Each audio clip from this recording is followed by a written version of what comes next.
You take the biggest media franchise in the world, pipe into 5 molds, and let rest overnight. And what do you get?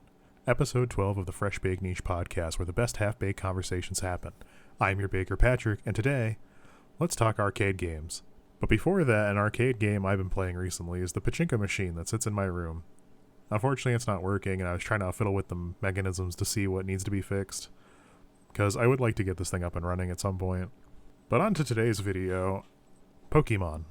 You know, the global phenomenon that generates so much merch it would make your head spin. Did something funky like way back in 2007.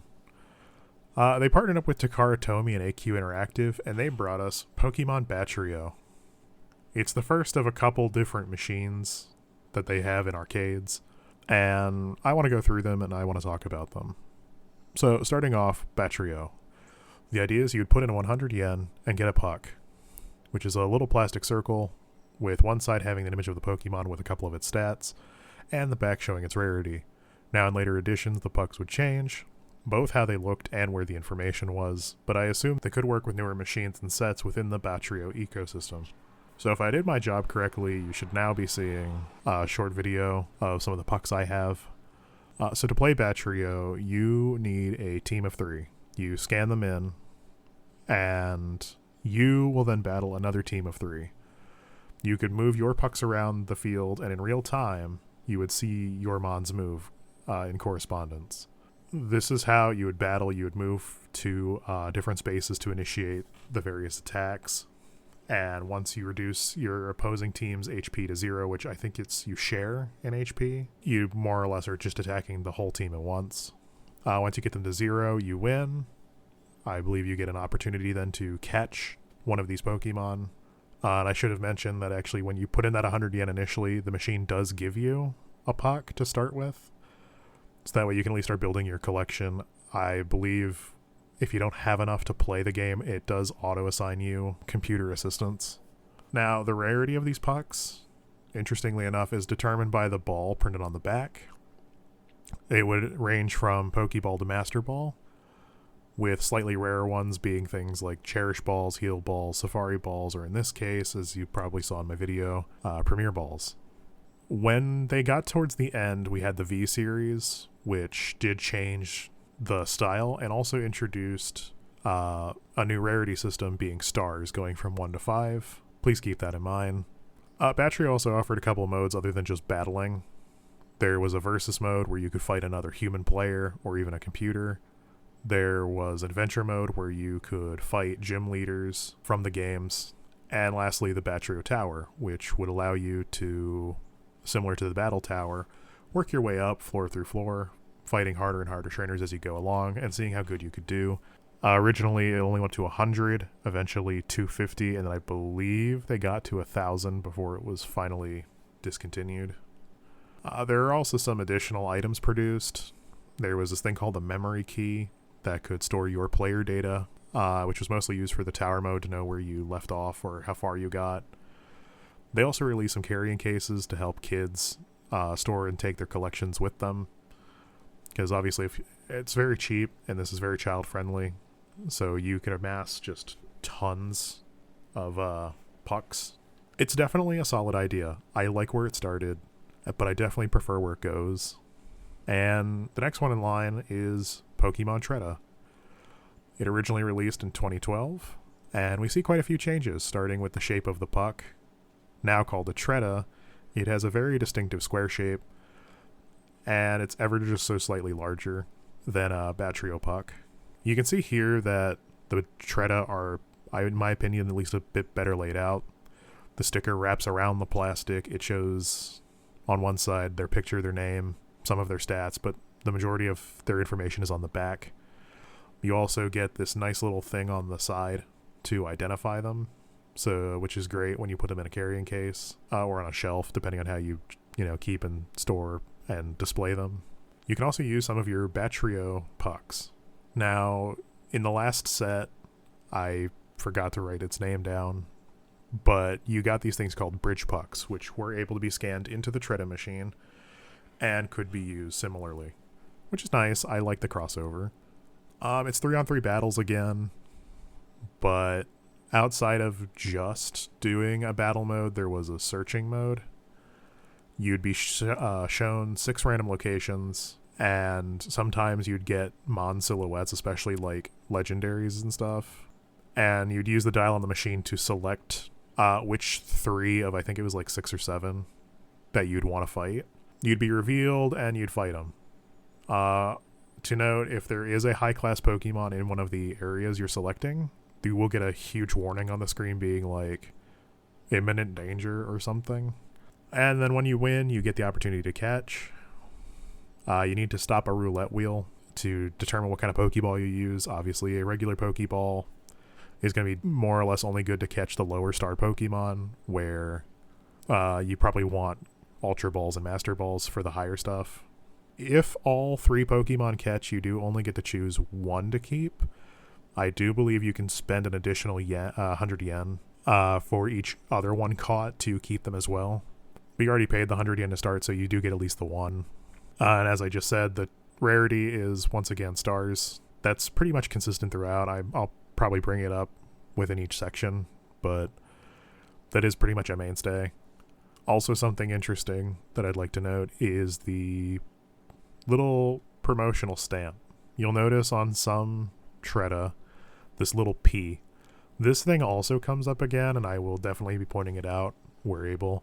These promo Tretta usually come from special events, whether it be from magazines or stores. Sometimes it's from just buying products. And for the first time, what we're seeing is some crossover between the mainline games and the arcade games, specifically in this case, the Mega Rings. So just like in Gen 6, you can purchase a Mega Ring toy, and it also works on the machine. It allows you to Mega Evolve your Pokemon. Additionally, the memory key got replaced with something called a Tretta Report. It's just a little QR code thing you'd scan, and that's what keeps all your data this time around. It's pretty cool. It's interesting. So they had a nice little run there for a few years, but then 2016 rolls around, and bingo bongo, Pokemon Ga Ole. So now we have these. We trade in our little squares for discs, which, in my opinion, are probably the worst of the bunch.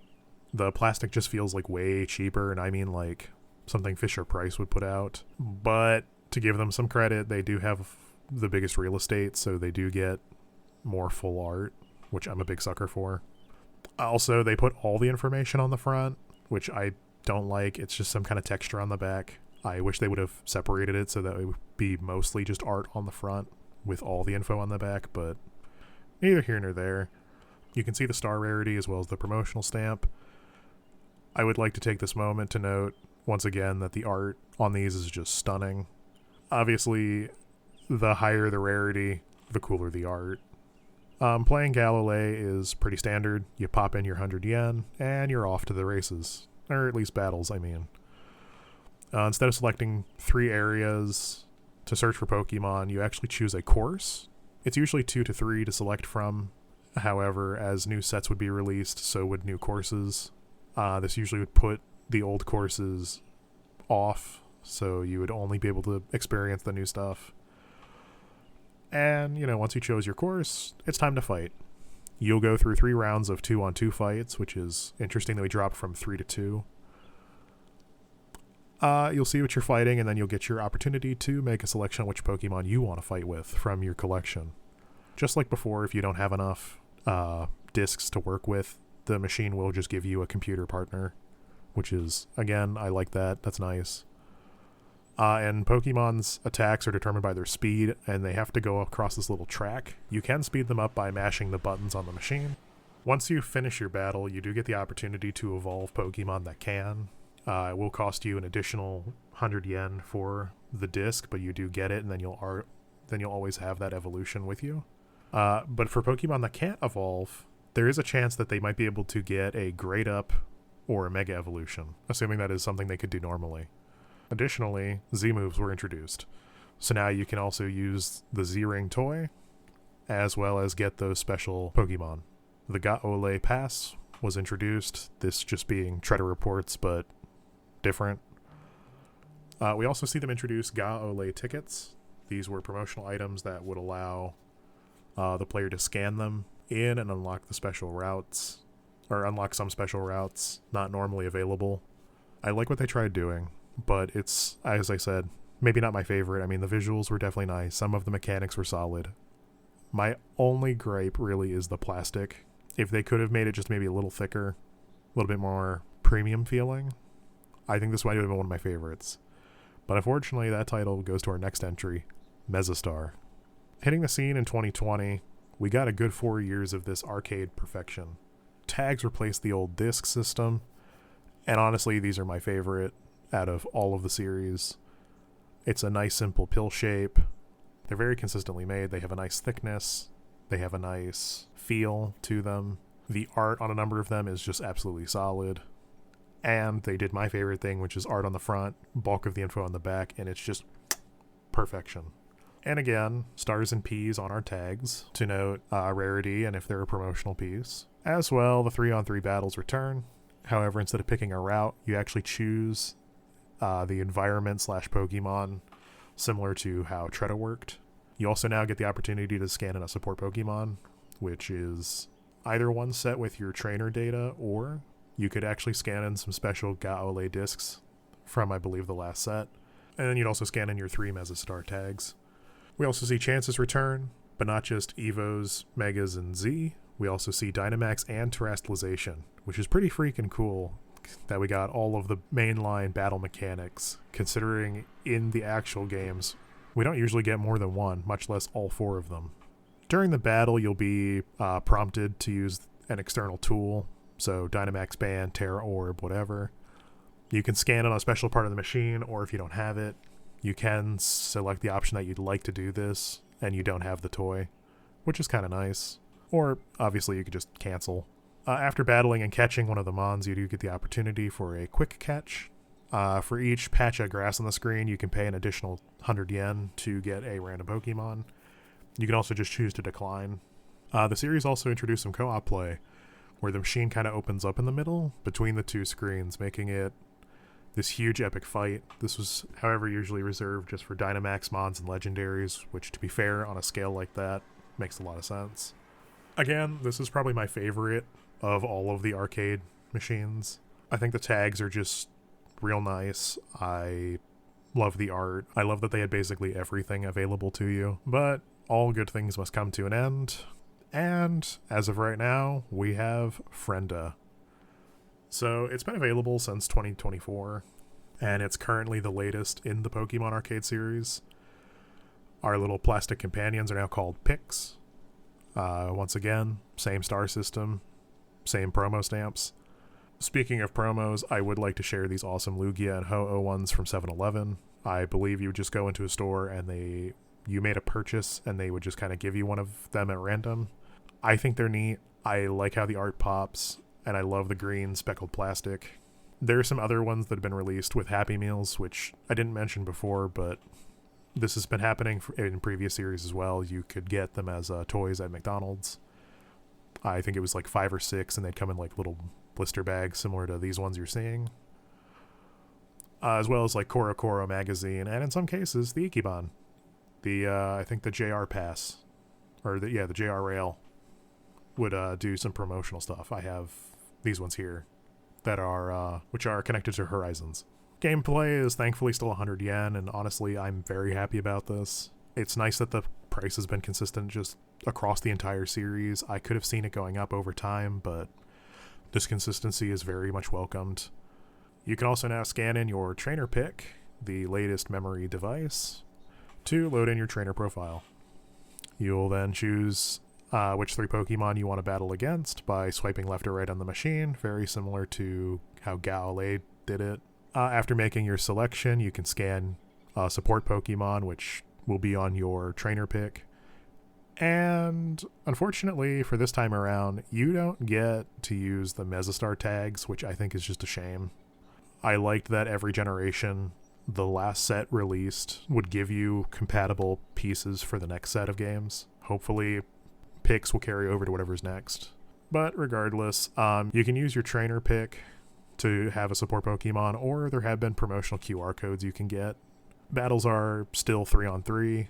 I still think it's weird that the one was 2-on-2, but whatever. And it plays just like Mesostar. There really is no difference. You still mash buttons, you still fight by picking one dude at a time. You know, it's cool. Also, the bonus catch challenge came back. So, you know, drop your yen to get more stuff. Co-op fights have also come back. However, it is for only Terra because, unfortunately, the sad news is that these machines only have terrestrialization and Z moves. There is not Dynamax or Megas. However, I would have to make the assumption that with Legends ZA coming out, Megas will probably be making a return, considering they have done tie-ins before. I know they've done stuff with like Legends Arceus and the other main game, so I don't see why they wouldn't do it now. And, you know, that's where we're at with the Pokemon Arcade series. I know there's other machines out there. I just consider this like the main Pokemon Arcade games. I know there's been other ones like a Surfing Pikachu game, but I think this is the core series. It's what I think a media conglomerate like them would make. I mean, it's cheap, it's friendly, it's nice. It rewards you for playing. And as someone like me who grew up with the whole gotta catch 'em all, it's nice to collect them. It's nice to look at them. And, you know, I guess we'll see what the future holds, because I would have to guess based on the current timelines of things, we seem to get only 4 or so years out of them. So at this point, we got the rest of this year and maybe another 3. And then we should be on to the next one, which by then, yeah, I mean, should have Gen 10 or who even knows, maybe Gen 11. Man, you know, maybe we'll get lucky. Maybe we'll have a return of all the battle mechanics, plus whatever the new ones are. I guess we'll have to see. But as always, you know, thank you for listening to Ramble this whole time. I hope you found this enjoyable. This was definitely my most researched video I've had to do, and I wasn't just talking off the cuff. This is something I got kind of obsessed with as of recently, because if you know where to look, you can get these things for pretty cheap. I've got hundreds of Mesostar tags, and it didn't cost me a whole lot. And to me, it's just a nice little keepsake. But, you know, if you enjoyed this, please consider giving me a like, or, you know, hey, just let me know your thoughts and any questions you have down in the comments. Because, I mean, I think this is very interesting, and I'd love if people knew more about it. Because, unfortunately, these machines never make it outside of Asia. The rule of thumb is they start in Japan, and then as the machine retires for a new one, so going from like Treta to Gaole, the Treta machines get usually a language update, and then they get pushed to China, Singapore, Taiwan, and I kind of want to say Vietnam, but that doesn't seem right. And the cycle continues. Japan gets the new machines, the rest of Asia gets the old ones. It gets just a couple more years out of its life cycle, and that's about it. So, you know, thank you for baking with me today, and always, goodbye.